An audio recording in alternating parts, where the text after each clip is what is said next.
presque prêt pour le coup d'envoi. C'est parti pour ce Open Patro qu'on espère le plus spectaculaire possible dans ce 14e duel de l'histoire. Il y a eu une déclaration assez surprenante d'ailleurs de nous en conférence de presse cette semaine en disant que voilà, tout le monde court dans le même sens. Première impulsion, le ballon récupéré par Kennedy et un centre et la reprise de la tête. En gros danger finalement pour Julien De Vrient, mais c'est néanmoins déjà une première situation intéressante, cette déviation de la tête de Logan Delorier, Chauvet, qui avait marqué l'un des 3 buts. Et une saison à oublier pour lui. Le voici justement au ballon, l'ancien de l'Union de Berlin. On repasse du côté de Passhuis, l'un des 2 défenseurs centraux. Attention, ce ballon récupéré par le Patro avec Rousseau. Avec Reis qui va provoquer la frappe cadrée, oui, pas mal. On a un peu laissé trop faire. Qui enchaîne, 6e titularisation pour lui en autant de rencontres. Tout comme Renson, Peters, Roberts, Rousseau et Mabanza. Peters justement au ballon, match tout à fait particulier évidemment pour le mettre à jouer du Patro. Le voici avec un petit centre. Qui vient aussi prêter main forte à sa défense avec une frappe à distance. Elle n'était pas mal du tout. Alors, oui, la passe intéressante pour Kennedy. Le service repoussé par Renson, le capitaine.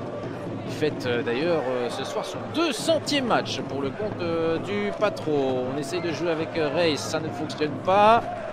Bonne intervention défensive de Arnaud Donny, qui a poursuivi son effort. Reis qui rentre dans le jeu et qui vient de nouveau solliciter Marco Wheeler. Alors, Peters va-t-il tenter sa chance à distance? Il en a tout l'air. Oui, c'est puissant, c'est pas mal du tout.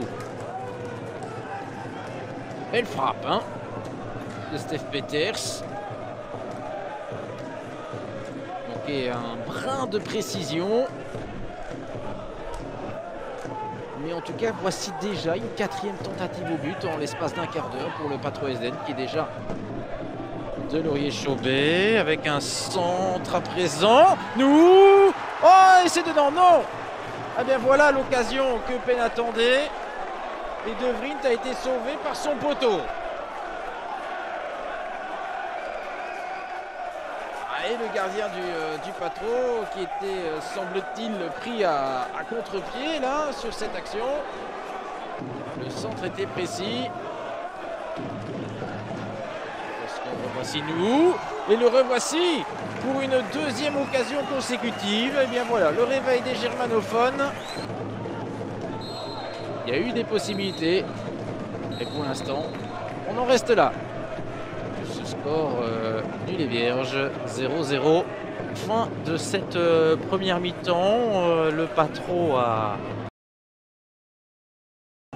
notamment avec une passe décisive. C'est sa marque de fabrique hein, depuis le début de la saison. Il en est déjà à 3 assists depuis le début de la compétition. Voilà, on est reparti pour les 45 dernières minutes.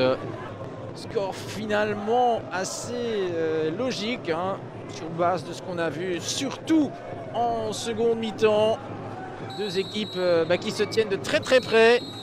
Et voilà, on a quand même vite compris qu'en 2e mi-temps, on n'aurait pas de but car le Patro Esden s'est complètement arrêté de jouer.